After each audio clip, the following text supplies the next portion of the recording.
Hello students, if you haven't listened previous video, then go through it and after that listen this video.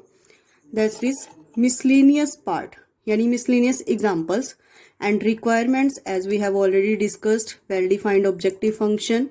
There must be constraints on the amount.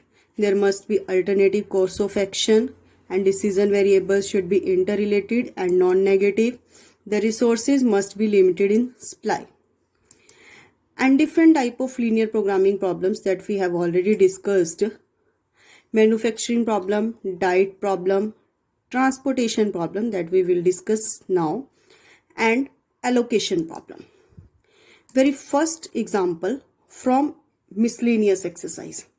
A dietitian has to develop a special diet using two foods P and Q. Each packet containing 30 gram of food P contains, अब 30 ग्राम का packet है, 12 units of calcium, 4 units of iron, 6 units of cholesterol and 6 units of vitamin A. Each packet of the same quantity of food Q contains 3 units of calcium and 20 units of iron, 4 units of cholesterol, 3 units of vitamin A. The diet requires at least 240 units of calcium, at least 460 units of iron.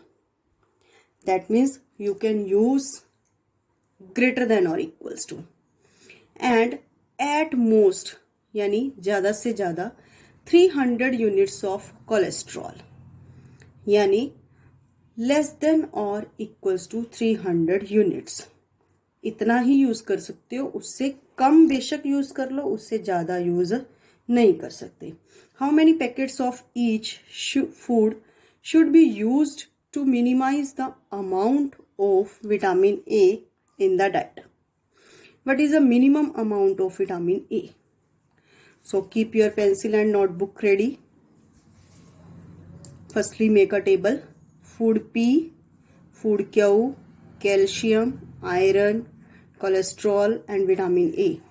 So food P, 12 units of calcium, 4 units of iron, 6 units of cholesterol and 6 units of vitamin A. And food Q, 3 units of calcium, 20 units of iron and 4 units of cholesterol, 3 units of vitamin A. And calcium at least 240, that means you can use greater than or equals to 240. At least 460, that means greater than or equals to 460. At most 300, that means less than or equals to 300. यहाँ main use है जो वो अपने less than और greater than का ही है, क्योंकि इसी वजह से आपकी शेड इफेक्ट करेगी और शेड इफेक्ट करेगी तो जो कॉमन पॉइंट्स हैं वो इफेक्ट कर जाएंगे और उसके बाद आपका सारा क्वेश्चन गलत हो जाएगा. तो इन्हीं को हमने ध्यान से देखना कि एटलीस्ट वर्ड यूज किया हुआ है या एट मोस्ट यूज किया हुआ है. That means now formulate the problem. 12x plus 3y is greater than or equals to 240. 4x plus 20y is greater than or equals to 460. 6x plus 4y is less than or equals to 300. And vitamin A बताना है हमने, इसकी minimum amount. That means Z, minimise Z equals to 6x plus 3y, vitamin A, इसकी minimum amount. देखो यहां से objective function हमें अलग से नहीं दिया हुआ, उसी लाइन के अंदर हमने ऑब्जेक्टिव फंक्शन निकाल ली है. Now draw the graph of this. 12x plus 3y is greater than or equals to 240. That means 3 multiple है यहाँ, तो 4x plus y is greater than or equals to 80. अब 4x plus 20y is greater than or equals to 460. 4 is multiple here. That means you can use x plus 5y is greater than or equals to 115. Next 6x plus 4y is less than or equals to 300. 2 is multiple here. That means 3x plus 2y is less than or equals to 150. X is greater than or equals to 0. Y is greater than or equals to 0. Now draw the graph. You can pause the video and draw the graph, and after that match the graph from this So corner points are M, N and L, where M is 272. This is L. L is 272, and next M, that is 15, 20. Next N, that is 40, 15, and minimize Z, that is 150. So 15 units of vitamin A in food 1 and food P, and 20 units of vitamin A in food Q. This is the optimal solution. Now next question, that is a manufacturing problem. A manufacturer has 3 machines, 3 types की उसके पास machine है, 1, 2 and 3 installed in his factory. Machine 1 and 2 are capable of being operated at most 12 hours. यानी ज़्यादा से ज़्यादा वो 12 hours के लिए ही ऑपरेट होती है, उससे ज़्यादा ऑपरेट नहीं हो सकती. Whereas machine 3rd must be operated for at least 5 hours a day. और 3rd है वो कम से कम 5 घंटे, यानी उससे ज़्यादा हम यूज़ कर सकते हैं. She produces only 2 items, M and N. 2 items ले ली हमने, M और N. Each requiring the use of all the 3 machines. तो M और N आइटम प्रोड्यूस करने के लिए तीनों ही मशीन्स की ज़रूरत पड़ती है, फर्स्ट, सेकेंड एंड थर्ड. तो number of hours required for producing 1 unit of each of M and N on 3 machines are given in the following table. 1 hour first machine लेती है, 2 hour सेकेंड मशीन ले रही है, 3 hour third machine लेती है, 1 hour third machine लेती है. Next 2 hour first machine an item produce करने के लिए, और 1 hour second machine and 1.25 hour third machine ले रही है. She makes a profit of 600 and 400 on items M and N. देखो M को रिप्रेजेंट करते हैं हम as a X and N represent करते हैं हम as a Y. So maximise Z, this is equals to 600X plus 400Y. Definitely है, profit है, प्रॉफिट को हम मैक्सिमाइज ही करना चाहेंगे. How many of each item should she produce so as to maximise her profit, assuming that she can sell all the items that she produced. वही बात कि हमारे जो रिसोर्सेज हैं वो लिमिटेड होने चाहिए, उससे कम और ज़्यादा जो भी हम जिस टाइप से लिखा हुआ है उस टाइप से हम उसको यूज़ कर सकें. What will be the maximum profit? तो प्रॉफिट बताना है हमने. सो ऑब्जेक्टिव फंक्शन Z यानी maximise, this is equals to 600X plus 400Y. और मशीन 1 है जो वो कैपेबल है कितने घंटे ऑपरेट होने के लिए, एट मोस्ट 12 आवर्स. तो M और N दोनों मिलके उसे ज़्यादा से ज़्यादा 12 घंटे यूज़ कर सकते हैं, उससे ज़्यादा नहीं यूज़ कर सकते. That means 1X plus 2Y. देखो M रिप्रेजेंट किया हमने X के लिए, N रिप्रेजेंट किया हमने Y के लिए. सो 1X plus 2Y is less than और इक्वल्स टू 12. उससे कम यूज कर सकते हैं, उससे ज्यादा नहीं यूज कर सकते, तब हम यूज करेंगे लेस देन और equals to. Next 2X plus 1Y is less than और इक्वल्स टू 12. जबकि मशीन 3rd है वो at least 5 hours a day है. That means 1X plus 1.25Y is greater than और इक्वल्स टू 5 hours. तो उसको आप 5 hours से ज्यादा यूज कर सकते हैं. Now match this. देखो X and Y number of items for M and N, and objective function Z, this is equals to 600X plus 400Y. Subject to the constraints, X plus 2Y is less than or equals to 12, and 2X plus Y is less than or equals to 12. X plus 5 upon 4, that is 1.25. Y is greater than or equals to 5, and X is greater than or equals to 0. Y is greater than or equals to 0. Now pause the video and draw the graph. and after drawing the graph you can match from this. Now check out the corner points. This is A यानी 50, this is B यानी 60, this is C यानी 44, this is D यानी 06, this is E यानी 04.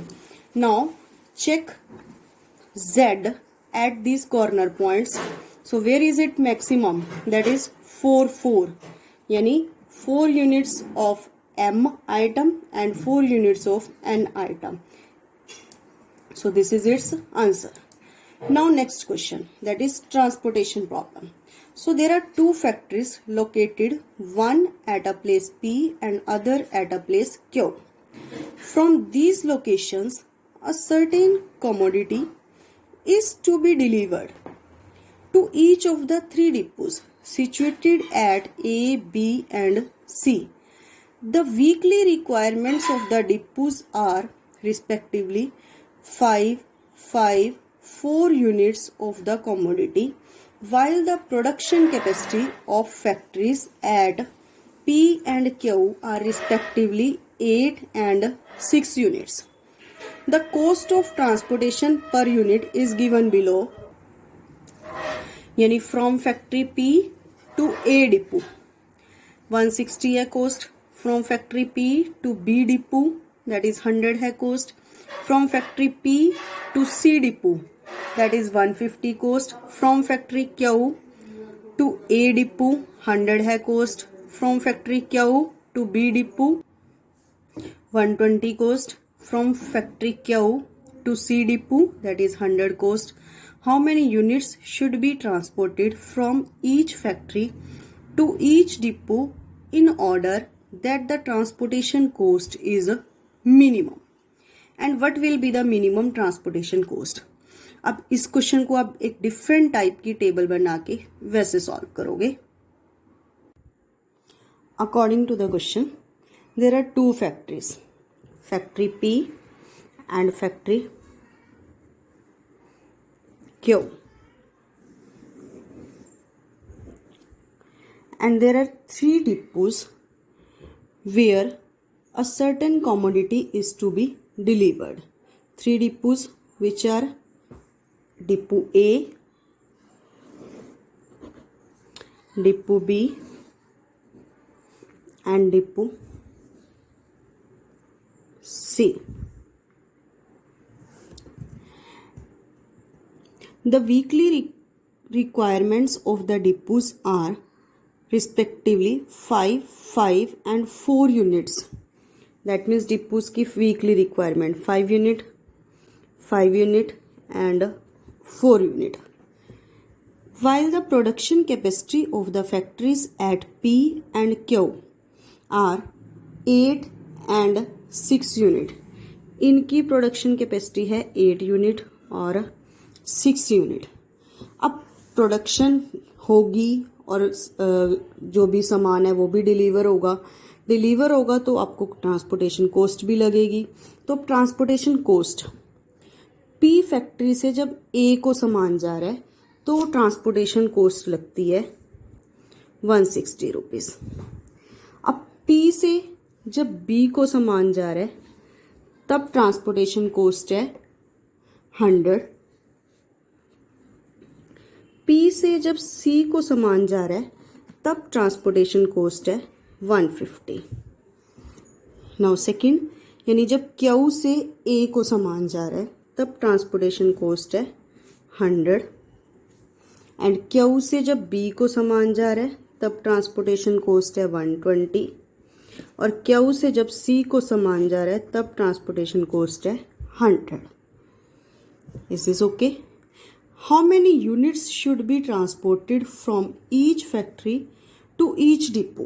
हमने ये बताना है कि कितनी यूनिट्स ट्रांसपोर्ट की जा रही हैं so that the transportation cost is minimum. And what will be the minimum transportation coast?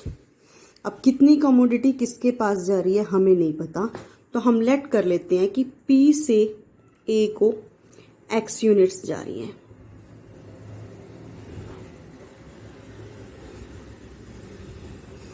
Okay. And P से सपोज B के लिए, B डिपो के लिए y यूनिट्स जा रही है। अब p ने देनी कितनी है, 8 यूनिट्स। x उसने a को दे दी, y यूनिट्स उसने b को दे दी, तो c को बची हुई यूनिट्स ही देगा। That means 8 minus x minus y. x उसने a को दे दी, y उसने b को दे दी, और c के लिए कितनी रहेगी हमारे पास, 8 माइनस एक्स माइनस वाई, क्योंकि टोटल उसने 8 यूनिट्स डिलीवर करनी थी। अब क्यू फैक्ट्री के पास है 6 यूनिट्स, ठीक है। अब ए डिपू ने x यूनिट्स उसने यहां से ले ली, और इसके पास जो स्पेस है वो सिर्फ 5 यूनिट्स रखने के लिए ही है, क्योंकि डिपूस के पास स्पेस भी होना चाहिए, क्योंकि हम लीनियर प्रोग्रामिंग में क्या कर रहे हैं कि दे आर लिमिटेड रिसोर्सेज, कि रिसोर्सेज हैं जो वो लिमिटेड होंगे, तो वो 5 यूनिट है इसके पास रखने के लिए जगह। उसने x यहां से ले ली, तो इस फैक्ट्री से कितनी लेगा, 5 minus x. Same here B depot ने y कमोडिटी यहां से ले ली, तो यहां से कितनी लेगा वो, 5 minus y. Now C depot ने 4 यूनिट्स की उसकी रिक्वायरमेंट है। 8 माइनस एक्स माइनस वाई उसने p से ले ली, तो यहां से कितनी लेगा, 4 माइनस 8 प्लस एक्स हो जाएगा प्लस 5 हो जाएगा। Now all this commodities are positive, क्योंकि यूनिट्स हैं, अब ये यूनिट्स पॉजिटिव होंगी। दैट मीन्स अब एक एक करके इन सभी को आपने पॉजिटिव लिख लेना है। x इज ग्रेटर देन और equals to 0। Next y is greater than और equals to 0। 8 minus x minus y is greater than और equals to 0। Next 5 minus x is greater than और equals to 0। Next 5 minus y is greater than और equals to 0। Next x plus y minus 4 is greater than और equals to 0। तो यहां से first दो तो आपकी नॉन नेगेटिव रिस्ट्रिक्शंस बन गई। हियर 8 इज ग्रेटर देन और इक्वल्स टू, उन दोनों को उस साइड ले जाओ, that means x plus y. Next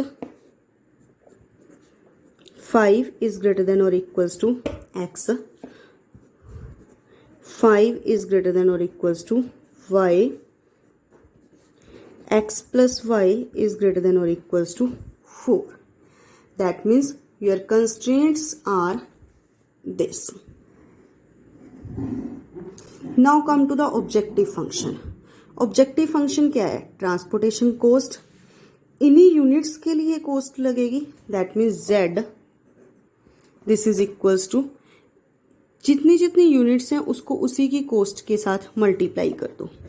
160 into x plus 100 into y plus 150 into 8 minus x minus y plus 100 into 5 minus x plus 120 into 5 minus y plus 100 into x plus y minus 4। Now 160x plus 100y plus minus 150x minus 150y plus 500 minus 100x plus 600 minus 120y plus 100x plus 100y minus 400. After solving this, you will get 10 into x minus 7y plus 190. Now you have formulated the problem. Minimize z. This is equals to 10 into x minus 7y plus 190. Subject to the constraints x greater than or equals to 0, y greater than or equals to 0, और x plus y is less than or equals to 8, x is less than or equals to 5, y is less than or equals to 5, and x plus y is greater than or equals to 4. Now pause the video and draw the graph, and after drawing the graph you can match it from here. So this is the graph of this question. Now boundary points, where A, this is 0, 4, B, this is 0, 5, C, 3, 5, D, 5, 3, E, 5, 0, and F, 4, 0. So point out these corner points and now put these values in Z. So after drawing this, you can see that 1550 is a minimum and its points are x0, y5. That means x units 0 है और y 5.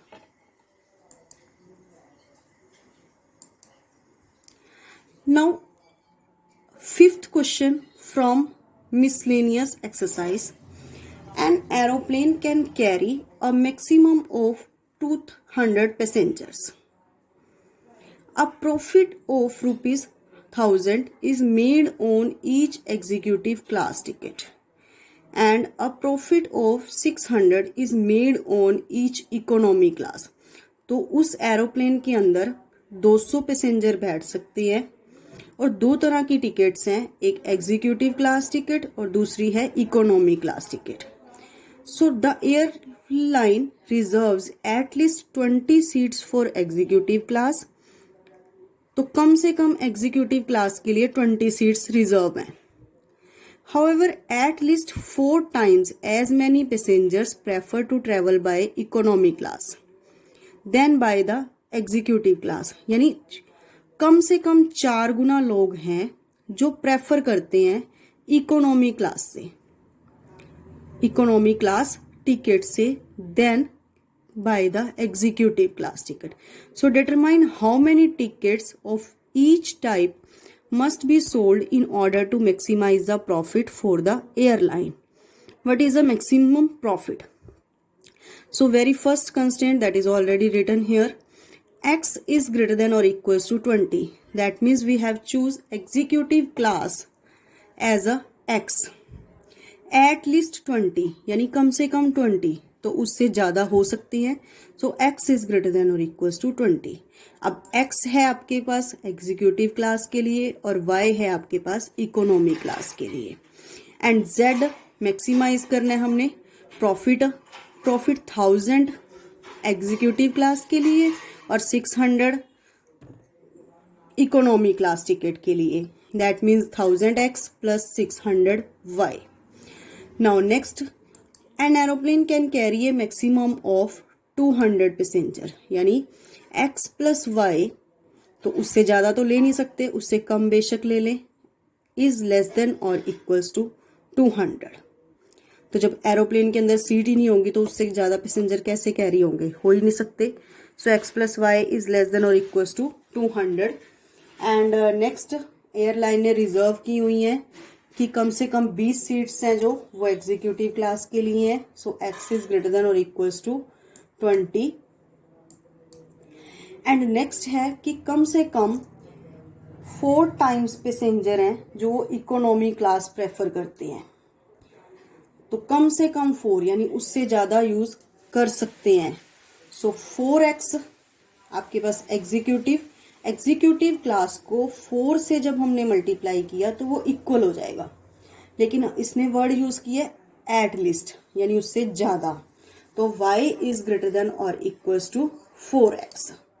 So now formulate this, यानी x is greater than और equals to 0, y is greater than और equals to 0. Draw the graph of this and after that you can solve the full question. Thank you. And now your homework time. Formulate all the LPP questions from the miscellaneous exercise. सभी questions को आपने formulate करना है, but boys ने odd numbered questions को proper solution के साथ fair notebook पे करना है और गर्ल्स ने इवन नंबर्ड क्वेश्चंस को करना है. If you haven't your graph book, then you can solve all the graphs on your Fear notebook. But if you can purchase it, then you please. Thank you and have a nice day.